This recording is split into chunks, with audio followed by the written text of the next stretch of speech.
Jim Harbaugh has changed the Chargers around to where last year, a playoff team. This year, they won more games. They're going to win the playoffs again. And they still have a chance to win the AFC West. Which is crazy. They control their destiny. If they win out, right? Yes. The Broncos, we know they're going to beat the shit out the Chiefs on Christmas. Yeah. That's a given. But if the Chargers can find a way to beat the Texans, who just struggled with the Raiders this past weekend, then Week 18 is a must-win game for both teams. That's going to be fun. If the Chargers win, they will win the AFC West. Where's that game at? It's at Mile High. Okay, that's big. And one thing we know about the Chargers is that they're heating up. They've beat the Cowboys, the Chiefs, the Eagles. The offensive line is a question. But the offensive line was a question earlier in the season when Justin Herbert beat the Broncos. And we know that Denver really struggles against LA. They really struggle against the Chargers. 0-3 in our last 3. I mean, that is not an easy game. And I think the Chargers, they really haven't gotten enough credit for winning 7 of their last 8 games and being able to pull out football games and win in this fashion despite their offensive line being terribly bad. It's one of the worst units in football. So I've been impressed by what they've done. I think the only reason why the Chargers aren't getting their respect is because of the players that the teams that they've gone up against outside of the Eagles. The Eagles is obviously their most impressive win by far and away, but you look at the rest of their schedule, it's teams that when you are a caliber of the Los Angeles Chargers, you should win these games. Now, beating Dallas at home is impressive. But this is also a team, no Quentin Williams wasn't playing. This is a team that also got eliminated from playoff contention the night before too. Not taking anything away from them because Justin Herbert went out there and balled out. Yeah. He was excellent, one of his best performances of the season. And to also still have that type of performance when you have 0 offensive line, 0 protection in front of you, Herbert's been playing some superhero football. So I give him his respect, his due diligence. What he's been able to accomplish this year has been great considering supporting cast. But that's why you look at the Chargers in their schedule and their wins. They're winning, and that's what it matters because ultimately you just have to play who's on your schedule, but it's the quality of teams that they're playing that haven't moved players. Similar to how you look at Jacksonville. Jacksonville didn't get the respect that they deserve until they beat us. I feel like the Chargers are beating great teams, though. Yeah, I was going to say, the Chiefs missed the playoffs. Big reason why they beat Philly, KC with Mahomes. The Chiefs are a great team. Well, it was with Mahomes on the road. They beat Denver, too. They beat Denver. No. Jacksonville's beating Tennessee and the Jets. You know what I mean? On this streak that they're on, you said 7 of 8. Yeah. The one that it stands out the most is Philadelphia. For sure. But 3 games in a row, like Philly, KC, in KC with Mahomes, they and beat Dallas. Those wins are on prime impressive. time. Because that was, I mean, listen, they're not, they didn't They've go beaten they've beaten Denver, the Rams, and the Seahawks. They've but beaten them 3 beating playoff caliber teams. Them beating KC didn't overly move me, though. They beat them again, but you're going from when they were healthy. The Chiefs are not a playoff team. One of the main reasons why is because the Chargers swept them. When they were healthy, they were one of the most dangerous teams in the league. KC and KC division game, that's a good win. The Chiefs twice, the Eagles, but that's the Cowboys, most banged up version of the Chiefs, Broncos, and the Chiefs have been playing their worst version of football. They beat 6 teams this year that were playoff teams last year. But I'm not looking at it and being like, I don't know, the schedule. Like, that's what it was with Jacksonville because they were playing bottom 7 teams every week. Again, I'm saying the reason they're not getting the respect they deserve is because these are teams that they should beat outside of the Eagles. I know what you're saying. I feel like the reason they're not getting respect is because, at least for me personally speaking, is that I have to temper my expectations when I talk about them because of the offensive line. The offensive line has made me temper my expectations on a team that I've been very vocal about. If they had Alt and they had Slater, even Alt, I would feel very comfortable with their chances in making it out of the AFC.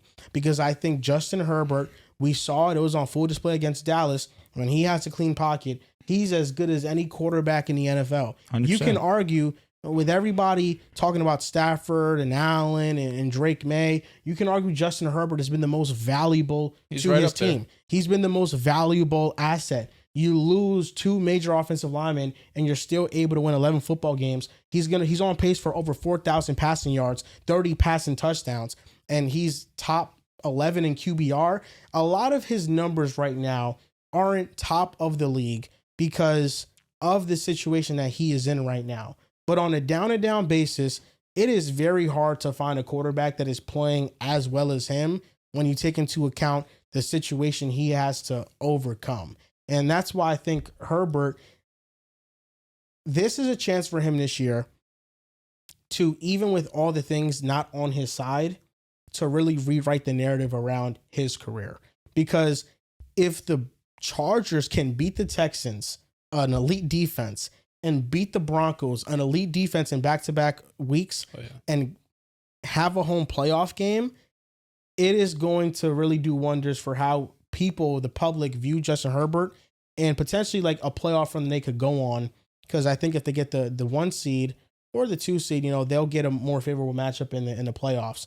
So I think the Chargers, they have a legitimate chance, and Herbert has a chance to really rewrite the narrative that people have set out on him. But I think the talent is there, and I think that if Burrow was able to go on a playoff run where his offensive line was one of the worst that I've seen, I know he had Chase and Higgins.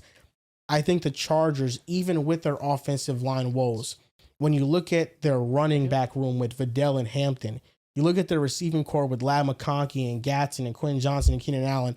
I think Trey Harris is getting involved more.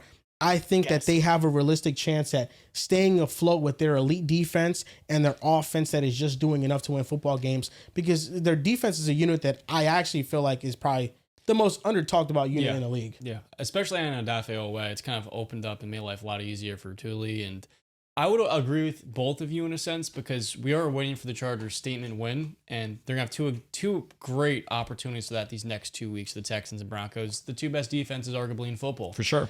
My skepticism with the Chargers comes back to the fact that Justin Herbert's the most pressured quarterback in football, and with him having to play through injuries, play through all these hits this year, it's how sustainable is that? And we've seen that in past years with the Texans. They've been able to win playoff games back-to-back years. Their defense was the very best. Chargers' defense is elite, top 10, but is it that level of good where you can kind of overcome that? That's going to be the question. I think in this AFC, the playoffs are going to come down to matchups this year.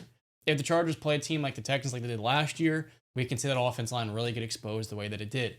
But if they get another team that maybe doesn't have the best pass rush, that's where we could definitely see the Chargers finally get that playoff win we're waiting so long for. Yeah, we know we give Seattle a lot of love defensively. The Broncos, the Texans, all deservedly. It's fair. Yeah, Chargers number 1 E-Pay per play since week 8. Like, this is a defense. You said it, Joel. The most underrated unit in football. It's a defense that doesn't get talked about. Part of it, especially like since before week 11, the competition wasn't great. Like, they were playing some like bad teams. But these last 3 weeks, like, I'm looking at Philly and I'm looking at KC and Dallas this past week. Sure. Are they all Super Bowl favorites? No. But like, I'm thinking my mindset going into that week, they're probably all kind of coin flips. You know what I mean? Like, in Kansas City with Patrick Mahomes, like, that was a 3-point game that they won. Philly, they needed fucking 6 turnovers, but they ended up getting that game. And this week versus Dallas, who'd been a top 3, top 1 offense in football all season long, like, these are all teams that have something going for them. Like, they held Dallas to 17 points. Like, there's very few teams that could say that this year, that they've been able to limit the Dallas Cowboys offense, even, the week after they get eliminated, and I get all of that. But I think what Joel said is right. It just comes down to the offensive line. If they had Joe Alt and Rashawn Slater, we'd be talking about this team winning the Super Bowl potentially, because you have a superhuman at quarterback, one of the best head coaches in football, and a defense is playing as good as anybody for the second half of the season. But the fact that you do have these issues at the offensive line, actually, Justin Herbert didn't take a sack this past week, which I don't know if it's the first time all season. It wouldn't surprise me if it's the first time all season. I think that partially goes to show you Dallas's defense, especially without Quentin Williams, but just shows you how great Justin Herbert is, even behind this makeshift offensive line. It's just a matter of, can you be competent on the line, right? Can you just be... Like, if there was 32 teams, can you be the 20th best offensive line? Justin Herbert could make shit happen with that. But talent-wise, and all the injuries they've been through, it's one of the worst in football. And we have seen them, like the Philly game, pressured on like 60-something% of his dropbacks. You have these games where if you're going up against a talented defense or talented defensive coordinator, it's easy to expose them. Because if you're getting pressure on anybody, it doesn't matter who the quarterback is, you're going to throw this offense off. So they deserve a lot of credit, and I think this win streak, or winning 7 of their last 8, I think this is real, because I think they're a good team. Obviously, great skill positions in quarterback. And the underrated defense, that's what's been doing it. Herbert gets all the headlines. Jim Harbaugh on the sideline hitting him on his chest. That gets all of the ESPN, first things first, all that type of stuff. But a big reason is this defense, and it's been playing at an elite level. And when we're talking about the top defenses in football, we talked about all these teams, but the Chargers have to be at the top of this list. And I think, John, you're right when it comes to matchups. But realistically, I mean, who's the team that they can't beat? Like, I get Houston, definitely, tough defensive line. They beat them last year in the playoffs. They're going to play in this upcoming week. That's the one I'm worried about. That's a really tough matchup, but I'm also like, the Chargers defense should be able to shut down the Houston's offense too. Like, Houston's offense should be able to struggle. They're well positioned now, or better positioned now than they were last year in the playoffs. And that was kind of a game too, So, I mean, the Chargers, just like 6 other teams in the AFC, have as good a chance as really anybody to come out.